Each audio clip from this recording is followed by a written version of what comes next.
마태복음 5장 38절부터 48절 말씀까지 우리 함께 말씀을 봉독합니다. 또 눈은 눈으로 이는 이로 갚으라 하였다는 것을 너희가 들었으나 나는 너희에게 이르노니 악한 자를 대적하지 말라. 누구든지 내 오른편 뺨을 치거든 왼편도 돌려대며 또 너를 고발하여 속옷을 가지고자 하는 자에게 겉옷까지도 가지게 하며 또 누구든지 너로 억지로 오리를 가게 하거든 그 사람과 심리를 동행하고 내게 구하는 자에게 주며 내게 꾸고자 하는 자에게 거절하지 말라. 또 내 이웃을 사랑하고 내 원수를 미워하라 하였다는 것을 너희가 들었으나 나는 너희에게 이르노니 너희 원수를 사랑하며 너희를 박해하는 자를 위하여 기도하라. 이같이 한즉 하늘에 계신 너희 아버지의 아들이 되리니 이는 하나님이 그 해를 악인과 선인에게 비추시며 비를 의로운 자와 불의한 자에게 내려주심이라. 너희가 너희를 사랑하는 자를 사랑하면 무슨 상이 있으리요? 세리도 이같이 아니하느냐? 또 너희가 너희 형제에게만 무난하면 남보다 더하는 것이 무엇이냐? 이방인들도 이같이 아니하느냐? 그러므로 하늘에 계신 너희 아버지의 온전하심과 같이 너희도 온전하라. 아멘. 네, 오늘은 다섯 번째와 여섯 번째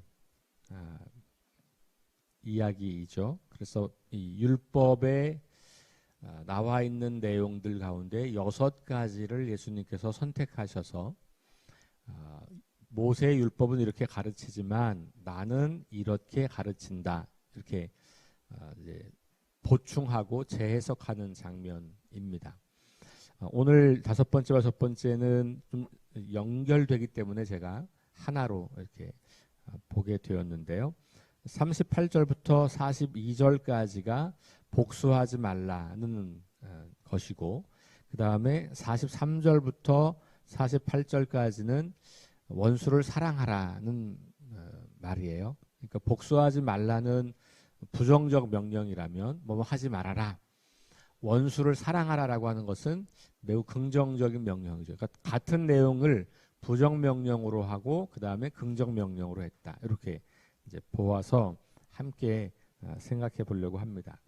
자, 눈은 눈으로 이는 이로 갚는다라고 하는 것은 고대 사회에서 매우 인간의 존엄성을 존중하기 위해서 만들어진 법이라고 볼 수 있어요. 근데 이제 그 맥락을 모르면 오늘 우리가 듣기에는 매우 잔인한 법으로 그렇게 들리죠. 근데 고대 사회에서는 개인적인 복수가 굉장히 일반적이었어요.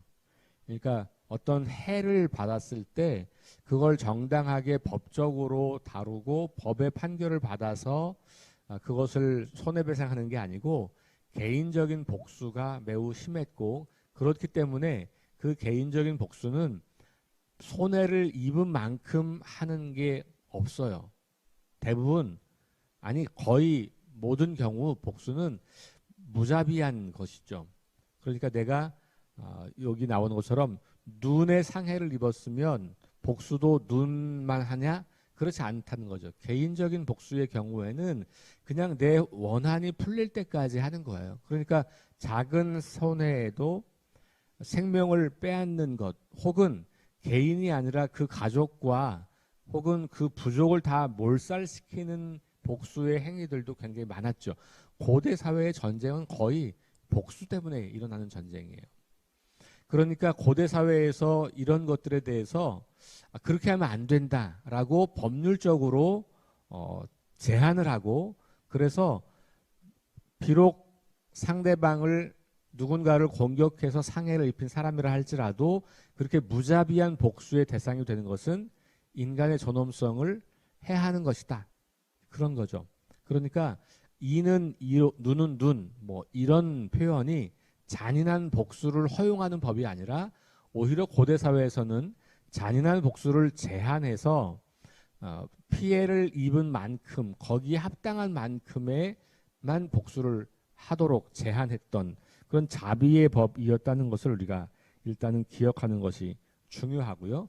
그 다음에 이것은 그냥 모든 것에 적용되는 법이 아니고 몸에 신체에 상해를 입혔을 경우에 해당되는 법이에요.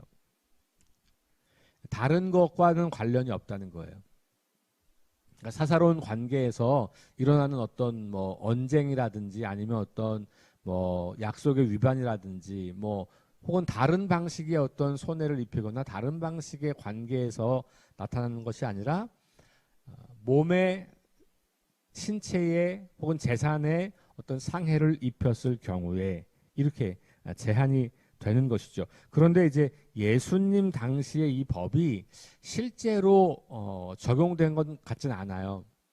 그러니까 이 눈은 눈으로 그러니까 복수를 실제로 이렇게 하지 마. 왜냐하면 그 당시 법이 고대보다는 조금 더 발달했기 때문에 법이 발달하게 되면 이런 그 행위를 그대로 갚아주는 이런 법은 사라지죠. 그리고 이제 그것을 적절하게 가치를 매겨서 손해배상을 하는 법으로 이제 바뀌게 되는 거죠.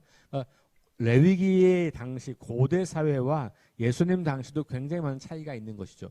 그런데 이 모세 율법을 가지고 유대인들이 어떻게 했냐 하면 이거는 모든 인간 관계에 적용해 버린 거예요.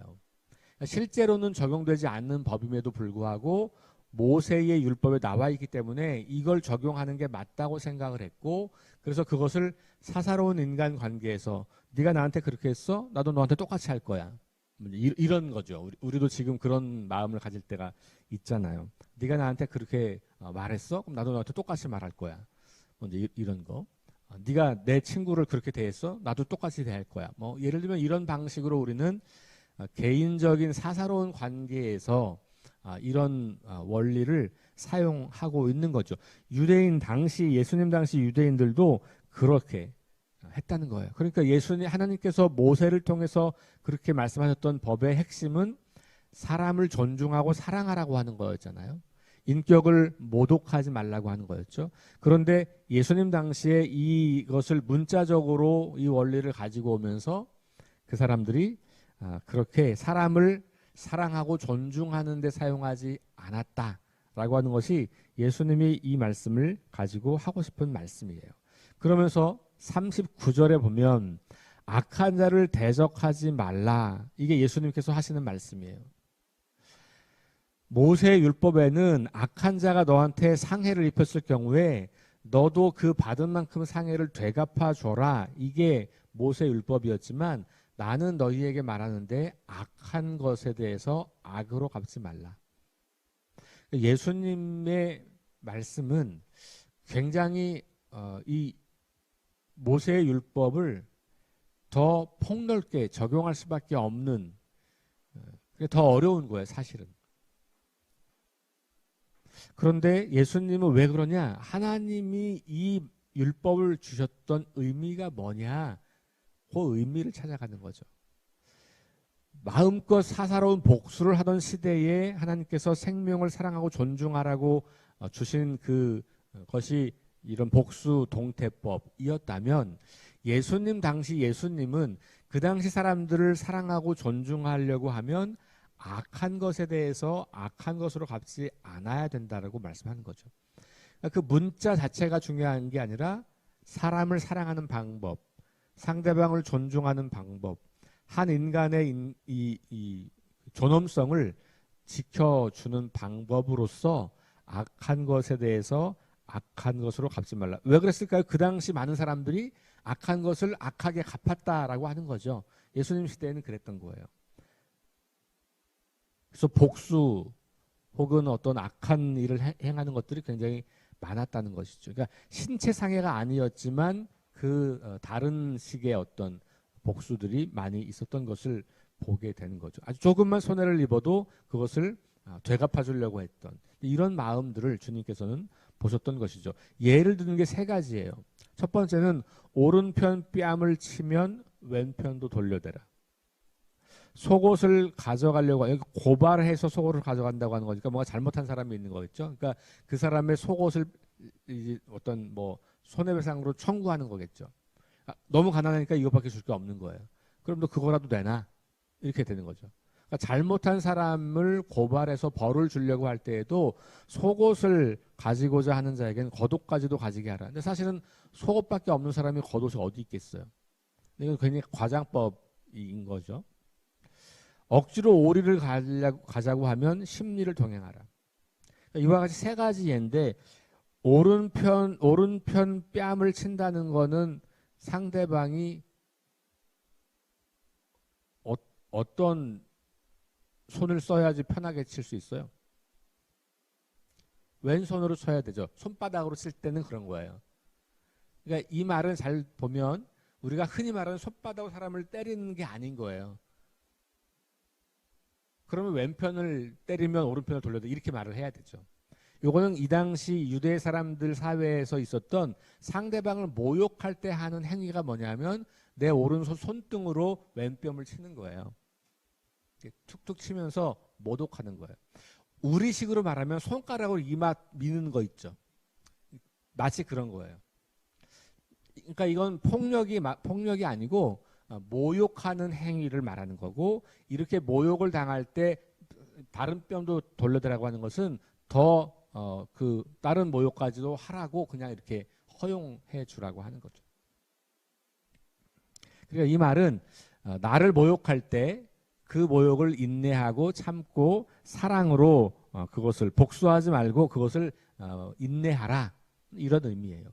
이 예는 성경에 보면 구약은 이사야, 고난받는 이사야의 모습을 통해서 우리는 그것을 볼 수 있고, 예수님의 십자가를 통해서 볼 수 있고, 스데반의 죽음의 장면을 통해서 볼 수 있어요. 성경에서 우리는 이런 모습을 많이 발견하게 되고, 예수님은 그것을 모욕을 참고 십자가를 지신 분이죠. 우리를 모욕하는 사람들에게 우리도 똑같이 모욕을 주려고 하는 태도를 버리라는 거죠. 말씀드린 것처럼 속옷이라고 하는 것은 이 당시 대부분의 가난한 사람들은 사실은 뭐 겉옷 속옷의 구분이 없어요. 그냥 이렇게 속옷도 소매가 달린 그냥 맨살 위에 걸치는 옷이고요. 조금 있는 사람들은 그 위에 그냥 겉옷을 하나 더 걸치고, 외투, 이렇게 뭐 모자도 있고 뭐 이런 외투 같은 거 하나 더 걸치는 거, 뭐 망토 같은 거죠. 그런 정도예요. 그러니까 속옷을 가져간다고 하는 말은 이 사람이 더 이상 바깥 출입을 못하게 한다는 말이에요. 왜냐하면 속옷을 빼앗기면 입을 게 아무것도 없는 거예요. 그러니까 가난한 사람이 어떤 잘못을 했을 때 그 사람이 바깥을 출입하지 못할 만큼 그 사람의 모든 것을 빼앗는 행위는 바람직하지 않다. 그런데 예수님께서는 그럼에도 불구하고 그렇게까지 요구할 때 있는 거 다 내어주라. 사실은 말은 잘 안 되죠. 그러니까 누가복음 그래서 겉옷을 요구하면 속옷까지 주라 이렇게 바꿨어요. 어쨌든 너의 모든 것을 다 빼앗아 가려고 할 때, 그래서 너의 모든 어떤 자유를 제한할 만큼 너의 모든 것을 빼앗아 가려고 할 때, 그럴 때 그냥 다 모든 것을 다 내어주게까지 하라, 이런 이야기예요. 억지로 오리를 가자. 억지로 간다고 하는 말은 약간 강제성이 동원된 거예요. 그러니까 로마 군인들이 사람들을 강제 징집할 때, 그럴 때 쓰는 표현이기도 해요. 그러니까 여기서는 꼭 그런 의미는 아니었겠지만 무슨 말이냐면 내가 원하지 않는 어떤 모험 혹은 원하지 않는 여행을 같이 가자고 하는 거예요. 그럴 때 오리를 가자고 하는데 심리를 가져라. 그러니까 그 사람이 요구하는 그 어떤 것보다 더 큰 사랑으로 그 사람을 대하라, 이런 것이죠. 그러니까 이 모든 말씀들이 악을 악으로 되갚지 말고 오히려 선대하라는 거죠. 나에게 악을 행하거나 내 것을 빼앗거나 나를 모욕하거나 나를 강제하는 사람들에게 선대하라. 선으로 대하라. 내게 구하는 자에게 주고 꾸어주는 자에게 거절하지 말라. 자, 그럼 오늘 이 시대에 또 이런 말씀을 이제 악용하는 사람들이 생기는 거예요. 그렇죠? 그러니까 예수님이 이렇게 말씀하셨어요. 오늘 우리 시대에도 이 말씀이 원리는 적용돼야 되겠죠. 모욕하거나 혹은 어떤 우리를 고발하거나 아니면 우리를 어떤 억지로 뭘 하려고 할 때 우리가 어떻게 그 사람들에게 선대할까, 선하게 대할까 고민을 할 수밖에 없는 것이죠. 굉장히 어려운 일이잖아요. 그렇죠? 우리의 감정이 상하고 자존심이 상하고 기분이 나쁘고 하기 때문에 이건 굉장히 어려운 일이에요.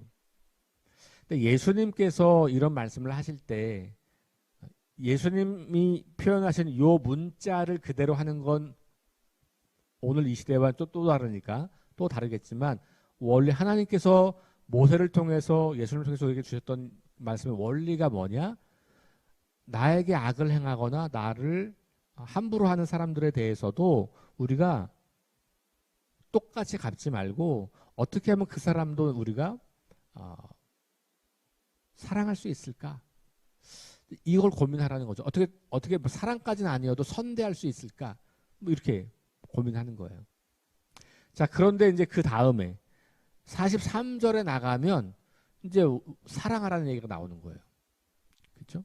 이웃을 사랑하고 원수를 미워하라는 말을 너희가 들었지만 나는 너희에게 말하는데 원수를 사랑하며 너희를 박해하는 자를 위해서 기도하라. 여기 43절에서 이웃을 사랑하고 원수를 미워하라 하였다는 것을 너희가 들었다라고 말하고 있어요. 여기 미음이라고 써 있는 그 본문이 레위기 19장 18절이에요. 한번 찾아가 보실까요? 이 말씀을 레위기 19장 18절.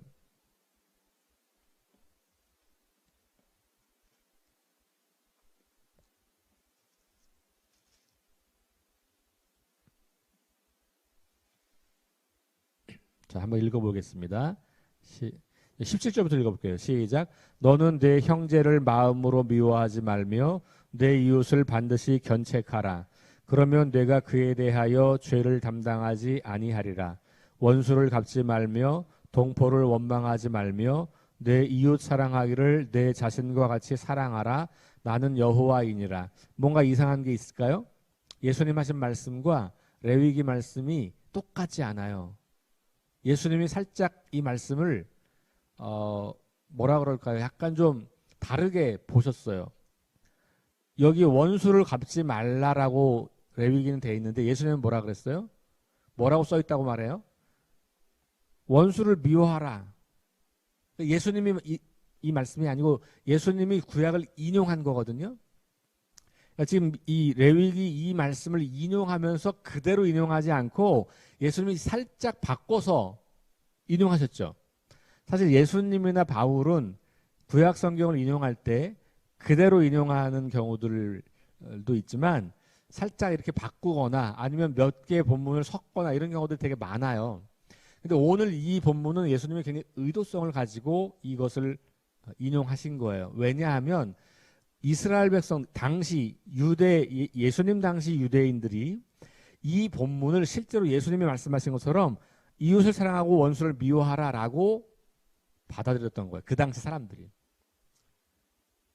그러니까 이스라엘 백성들에게 이웃은 누구냐 하면 이스라엘 사람들이에요.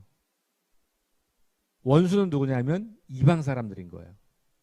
이방 사람들을 미워해도 된다고 모세의 율법에서 말했다고 이스라엘 백성들이 이 당시 유대인들이 생각하고 믿고 그렇게 했어요. 그러니까 예수님은 그들이 지금 하고 있는 그 행위 그대로를 가지고 너희가 율법에 그렇게 써 있다고 믿고 있지만 이런 방식으로 말씀하셨다는 거죠. 근데 가만히 보세요. 레위기에도 원수를 갚지 말라라고 되어 있기도 하단 말이에요. 그런데 예수님이 이렇게 말씀을 하시는 거죠. 그 당시 사람들이 모세 율법을 이런 방식으로 읽고 해석했고 적용했기 때문에 그렇다라는 거예요. 특별히 이스라엘 백성들, 이 당시의 이스라엘 백성들, 율법주의자들, 바리새인들은 이방인들은 다 원수처럼 여겼고 이방인들은 사람이 아니었고 이방인들은 우리가 율법을 지키는 것 때문에 이방인들을 무시하는 게 당연했던 거고 율법을 지키는 것 때문에 우리 동족은 사랑하지만 이방인들은 미워하고 저주하고 증오하고 함부로 하는 것이 당연하다고 생각했던 그런 사람들이었죠. 그러니 그런 사람들에게 예수님은 너희가 이방인이라고 할지라도 그렇게 미워하는 거 아니야 라는 말씀을 하기 위해서 여기 이 말씀을 의도적으로 이렇게 했다라고 볼 수가 있을 것 같아요. 그러면서 44절에 원수를 사랑하라. 박해하는 자를 위해서 기도하라. 이렇게 말하는 거죠. 여기 원수는 1차적으로는 이방인들이라고 볼 수 있어요. 당시 유대인들은, 예수님의 유대인들은 이방인들을 그렇게 원수처럼 여겼기 때문에 그런 거죠. 그리고 그들을 미워하는 것은 우리 율법을 따르는 거야 라고 그들은 해석을 했던 거죠. 예수님이 그들의 그 해석을 그대로 가지고 와서 너희가 모세율법은 그렇게 돼 있다고 그렇게 알고 있지만 나는 이렇게 말한다. 그러면서 그들도 사랑의 대상이지 미움과 증오와 원수의 대상이 아니다. 예수님은 그 어떤 사람도 증오와 미움과 원수의 대상이 될 수 없다고 말하는 거예요. 그러니까 그 방금 위에서 우리에게 악을 행하는 사람조차도 그런 거고 우리와는 완전히 다른 방식으로 살고 있는 하나님을 믿지 않는 사람들조차도 우리가 그들을 원수처럼 생각하고 증오하고 미워하고 이럴 수 없다. 예수님은 그렇게 말씀하는 거죠. 너희를 박해하는 자들을 너희가 위해서 기도하라. 오늘 우리는 우리를 공격하는 사람들을 공격하는 것이 특별히 종교적으로 기독교를 공격하는 타종교, 기독교 신앙을 공격하는 어떤 사상들에 대해서는 우리도 그렇게 공격하는 것을 당연하다고 여기는 사람들이 굉장히 많아요. 폭력을 행사하는 거 괜찮다. 저들은 죽어도 되기 때문에, 저들은 죄인이기 때문에, 저들은 하면 안 되는 짓을 하기 때문에 그래도 돼 라고 생각하는 기독교인들이 너무 많아요. 예수님은 그런 분은 아니셨어요. 그럼 우리가 예수님을 따르는 사람으로서 그런 상황을 우리가 어떻게 마주할 건가를 깊이 고민할 필요가 있겠죠. 자, 그러면서 45절에 뭐라고 하냐면 하나님께서는 악인에게도 해를 비추시고 선인에게도 해를 비추고 악인에게도 비를 내리시고 선인에게도 비를 내리시고 그러니까 해와 비는 모든 사람에게 동등하잖아요. 여기에는 차별이 있을 수 없잖아요. 해 안 비치는 사람이 어디 있어요? 비 안 떨어지게 하는 데가 어디 있겠어요? 이건 가난하고 부하든 힘이 있든 없든 종교가 있든 없든 하나님을 사랑하든 사랑하지 않든 기독교인이든 비기독교인 다 똑같은 거예요. 하나님은 똑같이 모든 사람들에게 햇빛을 비추시고 비를 비춰주시는 내려주시는 분이라고 예수님 말씀하시는 거예요. 그러면서 뭐라 그래요? 너희를 사랑하는 사람만 사랑하면 그게 무슨 기독교인이냐? 그 이방인들도 하는 거 아니냐? 세리도 하는 거 아니냐? 너희가 저주하고 증오하고 원수라고 생각하고 지옥에나 떨어져라고 말하는 그들도 하는 게 자기를 사랑하는 사람 사랑하는 거야. 근데 너희가 하나님의 아들이고 하나님의 자녀라면 그렇지 않은 사람들도 사랑하는 게 마땅하다. 형제에게만 무난하면 남보다 더하는 게 뭐냐?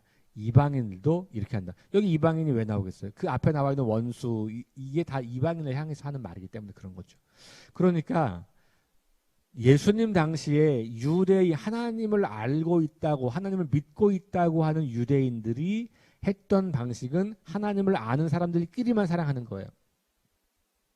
그리고 하나님을 사랑하지 않는 저들은 미워하고 저주하고 원수를 갚아도 되고 오늘 우리가 기독교인들끼리만 사랑하고 기독교인 아닌 타종교인들이나 아니면 기독교인이 아닌 다른 일반 사람들은 사랑하지 않거나 아니면 거기에 대해서 우리가 그냥 미워하고 저주하고 심지어는 폭력을 행사하는 것도 괜찮다고 말한다면 예수님이 하시는 이 말씀을 정면으로 우리는 거절하고 있는 것이죠. 그럼 예수 믿는 사람들은 아닌 거죠. 이게 굉장히 심각한 문제예요. 저는 그런 의미에서 이 예수님께서 하시는 이 산상설교의 말씀을 잘 귀담아 들을 필요가 있다. 하나님 나라 백성은 어떻게 사냐? 이렇게 산다는 거예요. 물론 이것이 어느 순간 갑자기 되지 않아요. 그리고 지금 당장 우리가 이렇게 산다는 게 참 쉽지 않아요. 매일매일 여기서 실패할 경우가 많을 거예요. 그런데 마지막 절을 보세요. 예수님께서 이렇게 말씀하세요.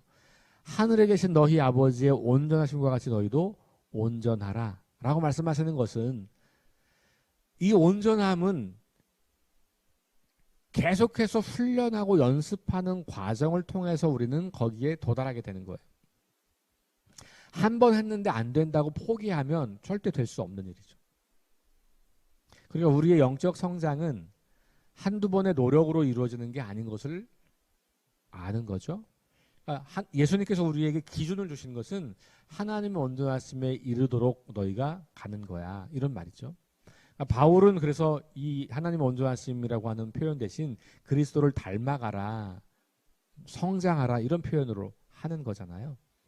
그러니까 우리가 지금 당장 이것이 되지 않아요.